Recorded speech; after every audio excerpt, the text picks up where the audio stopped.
ऐसा भूकंप आया कि तस्वीर देखकर दुनिया कांप गई। मॉल की छत टूटी, अस्पताल डर के मारे खाली हो गए। सबसे भयानक तबाही का चैप्टर अब आपको दिखाता हूं। प्रशांत महासागर में आज सुनामी का अलर्ट जारी किया गया, जिसके बाद कई देशों में सुनामी के सायरन बजने लगे। लोग दहशत में आ गए। यह सब तब हुआ जब दक्षिण पूर्व एशियाई देश फिलीपींस में भयंकर भूकंप आया। ऐसी धरती डोली कि लोग घर छोड़कर भाग खड़े हुए। ऊंची ऊंची बिल्डिंग्स हिलने लग गई, घर की छतें टूटकर गिरने लग गई। ये देखिए आप तस्वीर, क्या हालत हो गई। घर में मौजूद लोग जान बचाने के लिए टेबल कुर्सियों के नीचे छिप गए। जो लोग सड़क पर थे वो जमीन पर लेट गए। फिलीपीन इंस्टीट्यूट ऑफ सिस्मोलॉजी के मुताबिक फिलीपींस को आज 7.6 तीव्रता के भूकंप ने हिट किया, जो फिलीपींस के सबसे बड़े द्वीप दबाव में 10 किलोमीटर की गहराई में आया।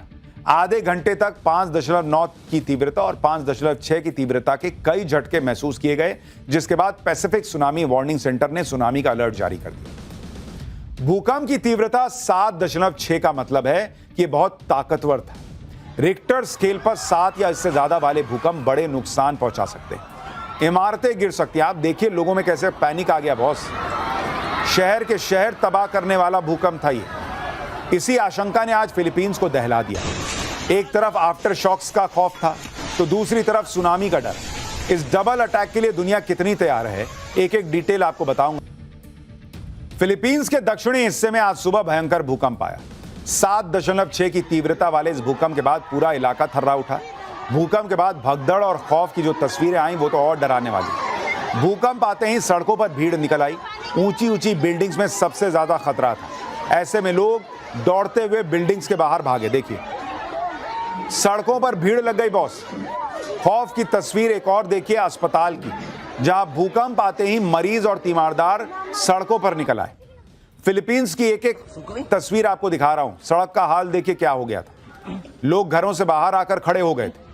जब तक धरती हिलती रही, लोग एक दूसरे का हाथ पकड़कर इसी तरह बैठे रहे। भूकंप के दौरान खुले इलाके में जाकर लेट जाना जान बचाने का सबसे अच्छा तरीका होता है, इसलिए जो लोग खुले इलाके में थे उन्होंने ऐसा ही किया।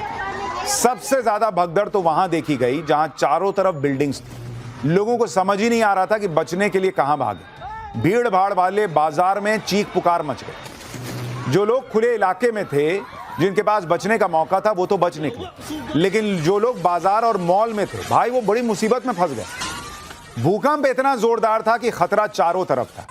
भूकंप आने के बाद जब कुछ लोग एक बिल्डिंग से बाहर निकलने की कोशिश कर रहे थे, तो बिल्डिंग का पोर्श ही उनके ऊपर गिर गया। हादसे में कई लोग घायल हो गए। ये देखिए कैसे पूरा का पूरा हिस्सा गिर गया। हादसे में कई लोग घायल हुए हैं और इस हादसे के बाद जो लोग बिल्डिंग के करीब खड़े थे वो भी सड़क पर आ गए, क्योंकि बिल्डिंग्स के गिरने का खतरा मंडराने लगा। कई लोग तो ऐसे भी थे जिन्हें भागने का मौका ही नहीं मिला। एक दुकान के अंदर की ये तस्वीर देखिए। भूकंप आने के बाद दुकान का सारा सामान तो गिर ही गया, छत पर लगी फॉल सीलिंग भी टूट टूट कर गिरने लगी। इसके बाद दुकान में मौजूद लोग टेबल और कुर्सियों के नीचे छिप गए ताकि कुछ हद तक सुरक्षित रह सके। भूकंप के बाद धरती कितनी तेजी से हिल रही थी उसे समझने के लिए एक और तस्वीर आपको दिखाता हूं। ये एक एक्वेरियम की दुकान है, जहां कंटेनर्स में मछलियां रखने के लिए पानी भरा हुआ था। आप देखिए पानी पूरा ऊपर तक भरा भी नहीं है, और छलक छलक के पूरा पानी नीचे गिर रहा है। इस तरह से धरती हिल रही।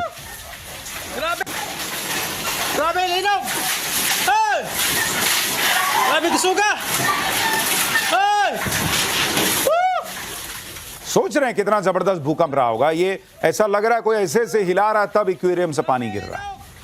फिलीपींस द्वीपों का देश है, जहां 7,500 से ज्यादा द्वीप है। ऐसे में जब 7.6 की तीव्रता का भूकंप आया तो सुनामी का खतरा बढ़ गया, जिसके बाद फिलीपींस के भूकंप विज्ञान संस्थान ने भी फिलीपींस के तट पर 3 मीटर से ऊंची लहरें उठने की चेतावनी जारी की, जबकि इंडोनेशिया और पलाऊ में करीब 1 मीटर तक ऊंची लहरें उठने की चेतावनी जारी की गई।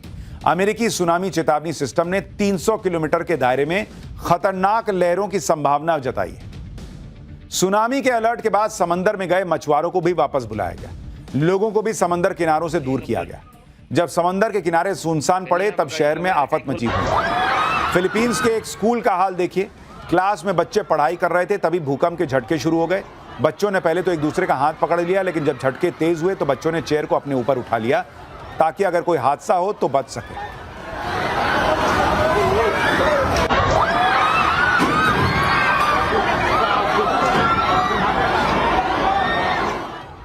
इसी स्कूल की एक और क्लास का हाल देखिए। भूकंप के बाद क्लास की छत पर लगी फॉल्स सीलिंग नीचे आ गई, जिसमें कई बच्चे घायल हो गए।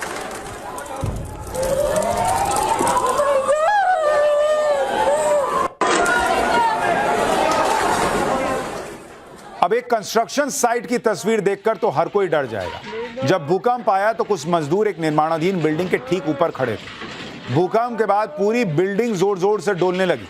ऐसे में इन लोगों के पास तो भागने का भी मौका नहीं था, क्योंकि ये इतने ऊपर खड़े थे। और देखिए कैसे पूरा हिस्सा हिल रहा है, और सारे जो वहां पर काम के लिए औजार लगे हैं और बाकी सिस्टम है, सब हिल रहा है।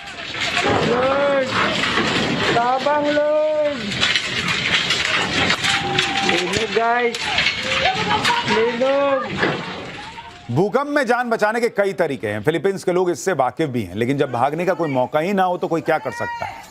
देखिए, भूकंप के बाद एक परिवार घर में ही फंस गया। इन लोगों के पास भागने की जगह ही नहीं।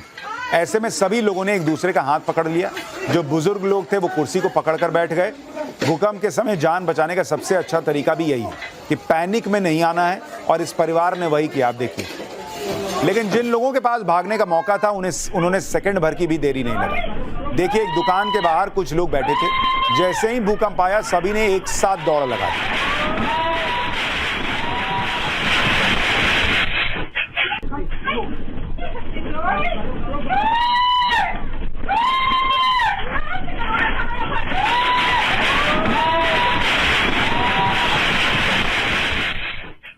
लेकिन आज आया भूकंप बेहद खतरनाक था।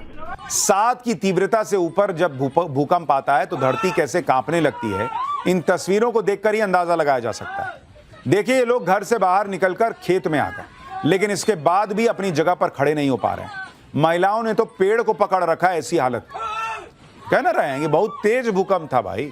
7.4 की तीव्रता के भूकंप से कई इलाकों में तबाही मची। दूर दराज के इलाकों में बुरा हाल है। फिलीपींस के एक गांव का हाल देखिए, जहां भूकंप के बाद हुई लैंडस्लाइड की चपेट में कई घर आ गए। इससे बुरा हाल कई शहरों का है। कई बिल्डिंग्स धराशायी हो गई, जिसमें कई लोगों के मारे जाने की खबर है। देखिए, अभी कोई भी आधिकारिक आंकड़ा नहीं आया है, लेकिन आशंका जताई जा रही है कि यह तबाही 30 सितंबर को आए भूकंप से भी बड़ी है। यानी एक बार फिर भूकंप ने दुनिया को हिला कर रख दिया। लेकिन सियासी भूकंप की भी बात करना जरूरी है, जो बिहार, यूपी, बंगाल में आ रखा है। पाठशाला में अगला चैप्टर। यूपी में सीएम योगी का वो एक्शन कि अखिलेश साइड हो गए हैं। अब योगी वर्सेस ओवैसी शुरू हो गया है क्या? यूपी, बिहार, बंगाल सियासत में ऐसा भूचाल कि पीएम मोदी और इंडी का घमासान तय है क्या? अब इसका चैप्टर। इस वक्त देश के 3 राज्यों पर सबकी नजरें टिकी हुई हैं। एक तो बिहार है, जहां विधानसभा चुनाव के पहले चरण के लिए नॉमिनेशन शुरू हो चुका है। दूसरा यूपी है, जहां 2027 में विधानसभा चुनाव है, लेकिन माहौल अभी से गरमाने लगा है। और तीसरा बंगाल, जहां अगले साल विधानसभा चुनाव होना है, और अभी से एसआईआर के मुद्दे पर ममता सरकार और बीजेपी के बीच घमासान छिड़ चुका है। लेकिन सबसे हाई वोल्टेज घमासान यूपी में होता दिख रहा है, जहां चुनावी मौसम आने से पहले ही योगी वर्सेस ओवैसी का चैप्टर ओपन हो गया है। अखिलेश तो लग रहा है साइड ही हो जाएंगे। पहले मायावती ने कल दम दिखा दिया था अपना, और अब सीएम योगी आदित्यनाथ ने 2027 में होने वाले विधानसभा चुनाव की लाइन तय कर दी। योगी आदित्यनाथ ने 2 टूक कह दिया है कि सबको सनातन की शरण में आना ही होगा। बटेंगे तो कटेंगे, एक रहेंगे तो सेफ रहेंगे। जातिवादी मानसिकता के लोगों के चक्कर में नहीं पड़ना है। सीएम योगी ने भी क्लियर किया है कि विरोधियों के पास एक ही मुद्दा है, जातीय संघर्ष की स्थिति पैदा करना, लेकिन उनकी सरकार दंगाइयों के सामने नाक नहीं रगड़ती। जिस तरह सीएम योगी ने बरेली के दंगाइयों पर एक्शन लिया, उसने एक खास इकोसिस्टम की पूरी गर्मी निकाल दी। एक्शन यूपी में हुआ, दर्द ओवैसी के बयानों में छलका। आज पाठशाला में योगी के एक्शन पर ओवैसी के दर्द की पूरी डिटेल दिखाऊंगा। बिहार, बंगाल में क्या बवाल मचा है उसकी भी बात होगी, लेकिन पहले एक झलक देखिए।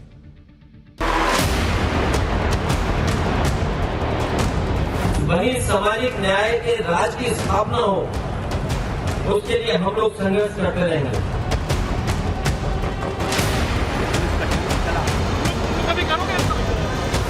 मैं बार बार कहता हूं कि बटेंगे तो फिर हमें जातिवादी मानसिकता के लोगों के चक्कर में नहीं पड़ना है।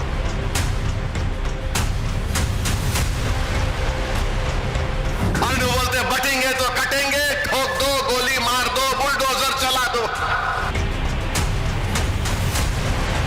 तो सनातन धर्म की ही शरण में सबको आना पड़ेगा। सबसे पहले बात बरेली में हुए बवाल और उसके साइड इफेक्ट की। आज जुमा है और 2 हफ्ते पहले नवरात्र के दौरान 26 सितंबर को पड़े जुमे पर बरेली को सुलगाने की साजिश हुई थी। लेकिन साजिश की इस चिंगारी को योगी सरकार ने सुलगने से पहले ही अपने ताबड़तोड़ एक्शन से ठंडा कर दिया। अब सीएम योगी ने यह भी साफ कर दिया कि यूपी को दंगों की आग में झोंकने की साजिश को किसी भी कीमत पर कामयाब नहीं होने दिया जाएगा। आप सीएम योगी को सुनिए एक बार, फिर आपको बताऊंगा उनके इस एक्शन पर ओवैसी का दर्द क्यों छलका।